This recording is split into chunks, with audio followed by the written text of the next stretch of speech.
Field's doubled up here, Ito. It's about to get wild. If you're here at the racetrack, find a fence because the GRIDLIFE Rush Series Race 2 is about to be headed your way. Yeah, and Ryan Leach has chosen the inside line into turn 1, so we'll see whether that pays off for him into turn 2 and 3. Doubled up, here we go. As we make our way towards the start stand, the green flag will be at the later of the flag stands here. Yeah, the back of the pack not quite grouped up quite yet, but they'll keep it, they'll roll it for the top 20. They got the green flag pretty early on before they hit that flag stand. 3 wide into the first corner. Oh, tight squeeze down there. 3 abreast with, I think that was the 190 of John Robinson, but Leach takes the lead. Blair Hosey to second place. Andy Vogel fighting for third. On the outside, it's James French trying to get grip, and we're 3 across in the middle of the field. Yeah, Andy Vogel got a little bit bogged there from Hosey on the inside of 2, and that left him open for a move into turn 3. Side by side into that third corner as well. Leach already pulling a gap here. They're still door to door for third place. A little bit of a squeeze there from French on Vogel, and then for Bratz, and is that Hamilton back there as well, slicing and dicing for position. Yeah, Vogel's being really aggressive. He's trying to get into that top 3, fighting it out with James French, and right behind him, Bratz and Nate Hamilton are fighting it out. If they don't finish up that fight, they're going to lose touch with Blair Hosey and Ryan Leach. And look at Nate Hamilton up the inside of Nico Bratz. Those are. Woo. You don't see that move in a closed cockpit car. You don't. Not at turn 7 for sure. Hamilton was on a mission right now. He's clawing his way through the order. He's ready to go. He's been drifting all day and ready to rip. Here comes TJ Hunt as well, following up Nate Hamilton through the field. These Rapscallion boys are on a mission this race. Yeah, it looks like they finally got used to the track. And again, you don't see a lot of passes into 10B with closed cockpit cars, with normal cars. So this is what we wanted to see. This is what we expected to see with these smaller Rush SR cars. Down the backstretch towards turn 11, now in the slipstream there. TJ Hunt on the brakes. You see him bouncing over the bumps there. This is a fairly smooth racetrack, but these cars are pretty low to the ground and sprung fairly stiffly. So you go for a ride if there's any bumps on the circuit. Lap 1 complete. Leach leads by 0.6 of a second over Hosey, and it's lights out to the next car in line. Yeah, Hosey and Leach are all moving away from the rest of the pack.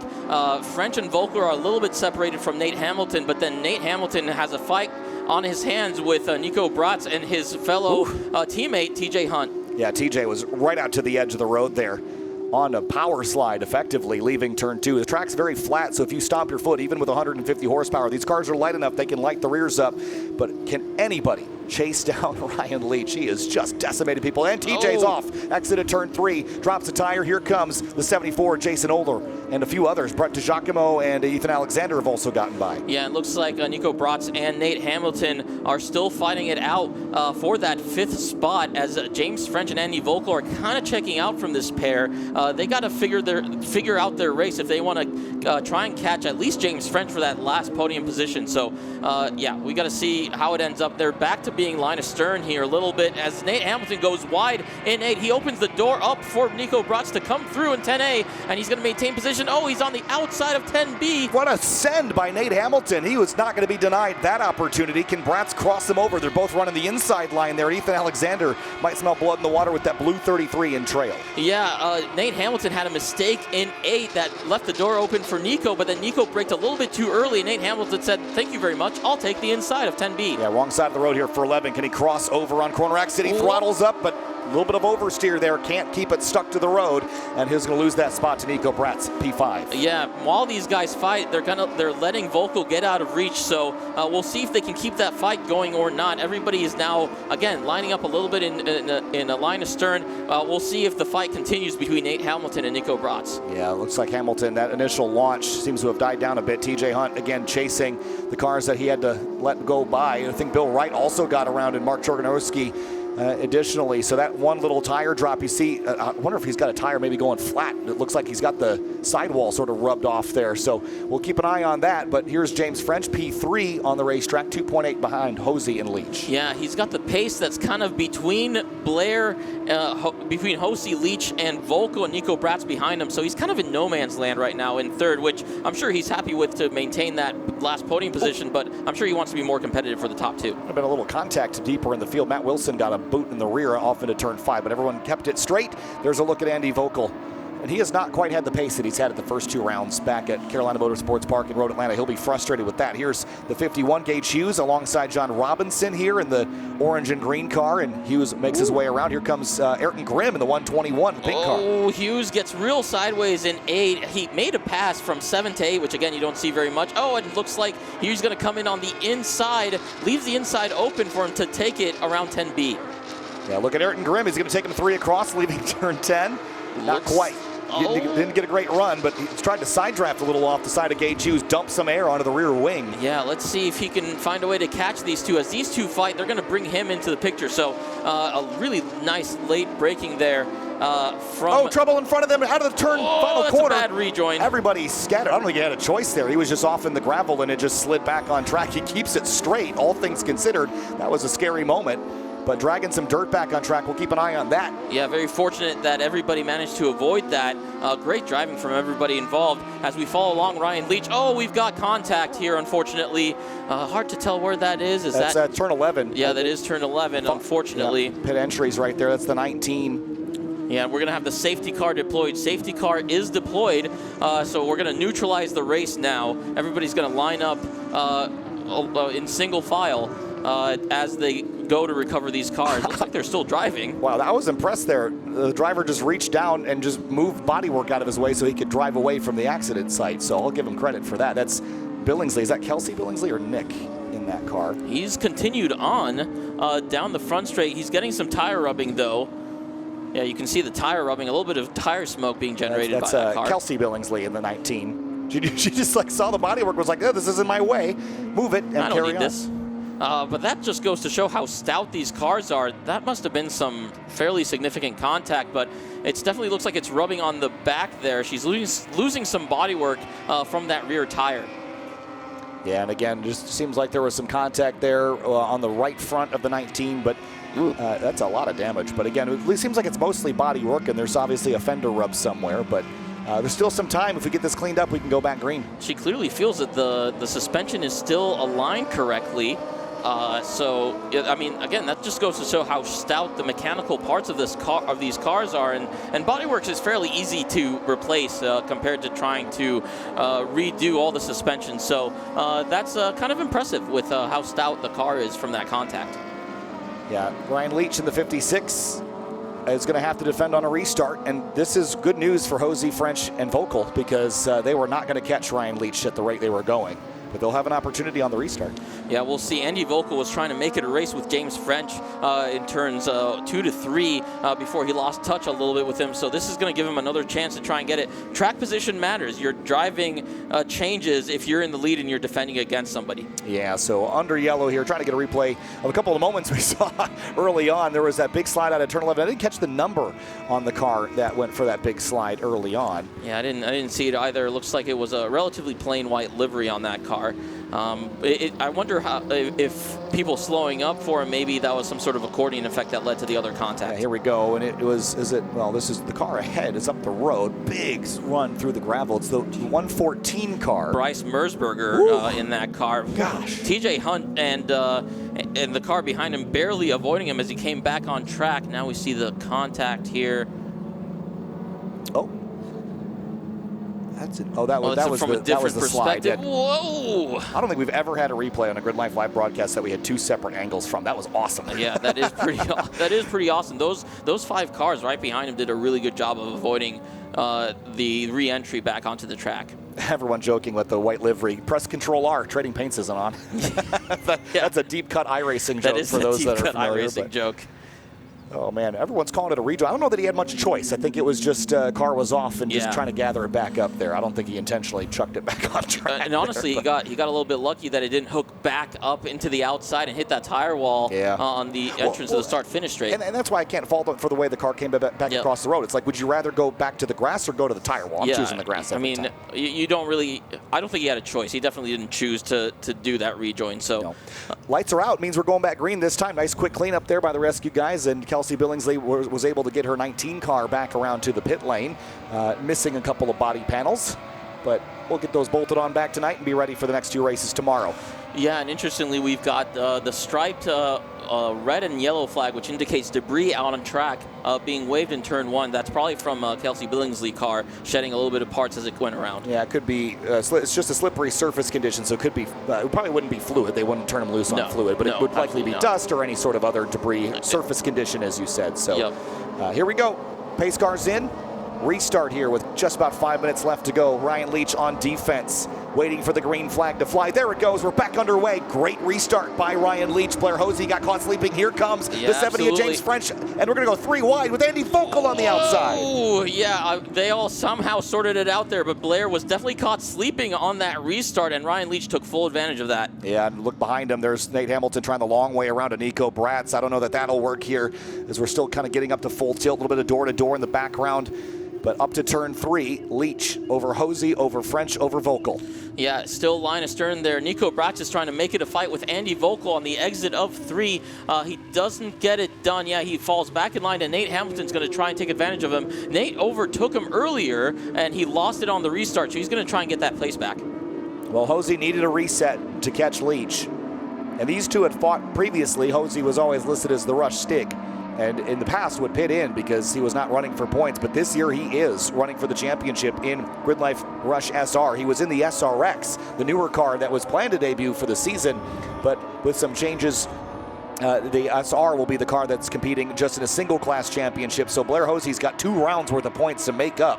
And a second place so far, but he would like to start stacking up 25-point races. Yeah, and again, he and Ryan Leach are definitely kind of leaving the rest of the pack behind. Looks like Ryan had a bad exit out of 10B, and he's leaving the door open for Blair Hosey to challenge him into turn 11. Here he goes, had a little slipstream off to the left, and Leach is going to go defensive, but moves back to the racing line once he feels he's not at threat of losing the spot.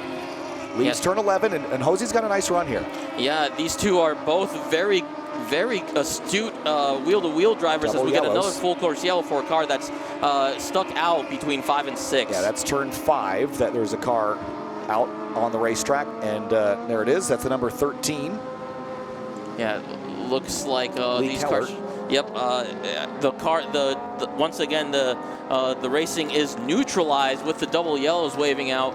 We're still seeing a couple cars going a little bit hard with the double yellow, but they're slowing up now heading into turn 3. Will we get a restart this time? We only have about 3 minutes left. I'm curious where we are in our day as far as keeping things on schedule, because we don't really have a lot of room with the hard stop when we do. But we still have, I think we've got plenty of time to get this race in. Again, that timer might tick down to 0. We might get a couple of extra laps to help out with 2 full course yellows neutralizing this race. Should be a pretty quick pull to get Lee Keller off the course, and we might get 1 more lap of yellow, but I imagine this will be pretty quick. Yeah, absolutely. This time they couldn't drive away from the scene of the crime, so to speak, so they need a little bit of help from the recovery vehicles to get that car out of the field there. And again, not exactly sure. Didn't see that car go off or how it went off or if it's damaged or something broke. But for now, we're behind the safety car for the second time in GRIDLIFE Rush Series Race 2. And again, it's another opportunity for Blair Hosey to have a run on Leach. He almost had one out of 10B last time around. But the slipstream in these cars, I think it's really strong at places like Road America. We saw that last year. But this back straightaway at GingerMan Raceway isn't really long enough. You can start to get a draft. It's enough to maybe stop the bleeding. If you're losing ground, I don't think it's enough to really gather a lot of momentum to make a pass. Yeah, it's a different dynamic here. We're seeing passes going into 10B. We're seeing passes in 7, 8, 9, which we don't see typically with bigger cars. So I think the dynamic has changed. I think they're making passes when the car in front of them makes a mistake in some of the high speed sections, and they take advantage of it either right there and then, or into 10B, where their narrow width allows them to take advantage of it and actually make passes in 10B. Yeah, now we see the back end of this field kind of bunching up together. The car is still out there in 5 and 6, so we've got at least 1 more lap under yellow. We'll see if hopefully that car can either go on its own and get back on track on its own, or if it's going to need to be hooked up to the truck. We see it right outside our commentary window. And yeah, the field, again, neutralized from the double yellow. Ryan Leach is so good at restarts. Every time we watch him do a restart, he finds a way to create a gap to those behind him. He's just really good at timing it. I think Blair was a little bit surprised by it and definitely lost a little bit of time there. He almost fell into the clutches of James French, who tried to make it a battle, and then Andy Vogel hopped in there to make it 3 wide, but he didn't have almost any overlap to James French, so he had to back out of it on the outside of 1, which really compromised him into turn 2. Yeah, they got the car on the hook. They're pulling it around. We'll see where they decide to put it, but we're going to get at least one more time around GingerMan Raceway behind the safety car. No white flag, though, so we might get a 1 or 2 lap shootout. Again, I think we've got time for 2 laps, I think, but we'll see. That they try not to do a 1 lap shootout when possible, but again, the timer has elapsed, but that's okay. The reason why, again, we have a 30-minute time block for all of our races, and all the GRIDLIFE races are somewhere between 12 and 18 minutes, but we have that flexibility for moments like this when we have time in the schedule. And, the rules are pretty clear that the race time can vary based on conditions. Sometimes it's a little shorter because it has to be. So sometimes we give this some time back when we can. So that's why the timer is hidden, and we'll get the white flag when we get the white flag. But for now, we follow the safety car. Yeah, and it looks like they're pulling that car into the inside of 5, which is a pretty safe place for it. So, yeah, we're probably going to go green this next time by, and then we'll see whether we get whether it's going to be a white-green flag waved or just the green flag, which would indicate at least more than 1 lap. Yeah, pretty quick laps around here, the 135s or so it only takes about 3 minutes to do 2 laps. You have to also count in the cool down and the pit in, because we've got an IBOC GLTC race upcoming next, and if you haven't yet seen IBOC GLTC, get ready to watch some excellent single class racing with cars from very different backgrounds and very different ideas on how to go fast. It's going to be a blast. Yeah, I noticed that Nate Hamilton got by Nico Bratz at some point. It must have happened some point before the double yellow. They were fighting it out for that 5th place spot behind Andy Vogel, so we'll see whether they stay in that same positioning by the end of this race. It seems like Hamilton was really aggressive on the initial start. I think the same was true on the restart. Just can immediately get up to pace, and I think that's helped him gather up some spots. Lights are out on the safety car. Next time by, Ito, green flag will wave. Yeah, here we go. We'll see whether I see 2 flags in Adam's hand. Looks like he's got a white and a green. So it's going to be 1 more lap here for these guys. We'll see if anything comes from turn 1 or 2. That's the best overtaking opportunity on this track. So we'll see whether Blair Hosey can do anything with Ryan Leach and get that lead, similarly with Andy Vogel and James French behind them. Safety car is going to shoot straight off the end of the back straight here and head for home. That means that Ryan Leach is going to have a singular lap to defend from Blair Hosey. It will be a green flag and it will be a white flag displayed together. 1 lap shootout on a Saturday afternoon at GRIDLIFE Midwest Festival. Here we go. Still waiting on, and there he goes, a green flag. Back in the air, 1 lap to go. Great jump from Andy Vogel. He's right alongside James French heading into turn 1. Side by side, Blair Hosey had overlap there but couldn't keep it. And for 3rd place, Andy Vogel trying to claw his way to a podium. Big lunge into turn 2. Oh, yes. Side by side. Yeah, still has overlap. Maintains that inside line. Let's see if he can get the drive to stay ahead of him heading into turn 3. And Nate Hamilton is licking his chops, looking to see if he can find that last podium spot. Yeah, up into 5th place and looking for maybe 4th, maybe 3rd while those 2 battle. Andy Vogel has 3rd place now. It's 5 car lengths between Ryan Leach and Blair Hosey, but Blair was not ready to capitalize on that opportunity to the restart. Bratz through the dirt on the backstretch. Yeah, Nate Hamilton forced him a little bit into the dirt there, but great job from Andy Vogel to get into that 3rd place. Let's see if he can hold it for another half lap or so. Yeah, Nate Hamilton is just chomping at the bit to get up to Vogel and up to James French. And again, Andy Vogel has just been struggling a little bit. Again, top 5 all weekend long, but he is not quite at the pointy end pace that he has wanted to be this year.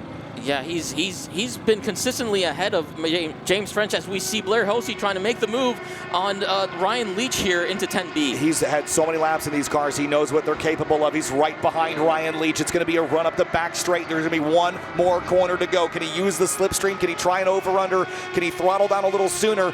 Ryan Leach weaving on the backstretch stretch to dissuade the draft. Blair Hosey chasing down to turn number 11. Blair Hosey gonna send it on the brakes, but he can't get there. And Ryan Leach rounds the final corner. It was 9 for 9 earlier today. It will be 10 for 10. Perfect score, batting 1,000. Ryan Leach gets it done again at GingerMan Raceway. Nico Brotz trying to make the move on Hamilton to the line, but I think Hamilton had it by less than half a tenth of a second, 35 thousandths of a second separating the two. That was really close there for Hamilton and Bratz. P5 there, Bratz 6 to Giacomo Chorganorski, Alexander, and Nick Billingsley in the number 9, position number 10. Leach almost gave that one to Hosey. Yeah, he seemed to have made a mistake somewhere in 7-8, but he locked it right back down into 10B. Didn't give Blair Hosey a chance to pass him down the back straight or set up a pass into turn 11. Yeah, Ryan Leach gets it done. And when we have a look at these results, we're going to see again the 56 atop the pylon, as he has been every single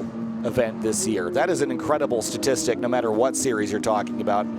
As here's a look at the race results. Ryan Leach, Blair Hosey, Andy Vogel, James French, and Nate Hamilton. An earned top 5. That was hard fought there. Yeah, absolutely. Gained a ton of positions there. Nico Bratz in 6th, Brett DiGiacomo in 7th to round out the top 7. Jalen Batley in 11th, TJ Hunt in 12th, who made his way back up the field. Bill Wright 13th, Gage Hughes 14th, John Robinson in 15th, Robert Desjardins in 16th, Matt Wilson 17th, Ayrton Grimm in 18th, AJ Campo in 19th, and Jared Anderson in 20th. And then in 21st, we've got Larry Brady, Pat Brady in 22nd, Jake Sanders in 23rd, Tim Burkhardt, John Howe, and Kelsey Billingsley tops out the top 30. Let's have a look at some of the highlights here from GRIDLIFE Rush Series race number 2. On the start, it was the number 56 of Ryan Leach. Blair Hosey tried to get up there alongside, but could not do it. TJ Hunt early on, trying to follow his teammate through, but a huge drive off track, and I don't know how the front clip stayed on that way car. rougher than it looked when we caught it on the back end. It sure was. And then you see somehow the bodywork stayed put. Then there was this, the 51 of Gage Hughes, the 190 of John Robinson, fighting tooth and nail for position. A big moment here for the 114. Gets split 3 wide, leaving turn 11 on the restart after a yellow flag. On the 3 wide into turn 1, it didn't work. Andy Vogel tried to go the long way around. Blair Hosey hounding the 56 of Leach, just trying to find a way around. Yeah, there was a really close battle between these two, just like the first race. And now here we go, the second restart, and Andy Vogel did a great job of staying on the outside of James French through 1 and then getting the inside into turn 2. Nico Bratz jumping the curb at turn 4, then coming back to the checkers. Blair Hosey with a 1-lap shootout, trying to outbreak Ryan Leach, but with just surgical precision, Ryan Leach wins race 2 for the GRIDLIFE Rush Series here from GingerMan Raceway.